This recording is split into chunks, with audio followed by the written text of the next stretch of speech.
பிரதமர் Datuk Seri Anwar Ibrahim BRICS உச்சநிலை மாநாட்டில் பங்கேற்க ரஷ்ய அதிபர் விளாடிமிர் புடினின் அழைப்பை ஏற்றுக்கொண்டார்.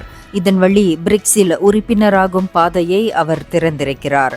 வரவிருக்கும் உச்சநிலை மாநாட்டில் பங்கேற்பதற்கான ரஷ்ய அதிபர் விளாடிமிர் புடினின் அழைப்பை அவர் ஏற்றுக்கொண்டார். ரஷ்யாவில் நடைபெற்ற 9வது கிழக்கு பொருளாதார மாநாட்டின் போது இருவரும் சந்தித்த போது இந்த அழைப்பு விடுக்கப்பட்டது. மலேசியாவின் வளர்ந்து வரும் புவிசார் பொருளாதார தொடர்புகளையும் ரஷ்யாவுடன் தொடர்ந்து இணைந்து செயல்படும் வாய்ப்புகளையும் அன்வார் வலியுறுத்தினார். மலேசியா பிரிக்ஸில் சேர ஜூலையில் விண்ணப்பித்தது. பிரேசில், ரஷ்யா, இந்தியா, சீனா, தென்னாப்பிரிக்கா ஆகியவற்றை கொண்ட பிரிக்ஸ் சமீபத்தில் எகிப்து, எத்தியோப்பியா, ஈரான், சவுதி அரேபியா, ஐக்கிய அரபு எமிரேட்ஸ் ஆகியவற்றையும் சேர்த்து கொண்டு விரிவடைந்துள்ளது. உக்ரைன், காசா பிரச்சினைகளுக்கு அமைதியான முறையில் தீர்வு காணப்பட வேண்டியதன் அவசியத்தையும் அன்வார் வலியுறுத்தினார்.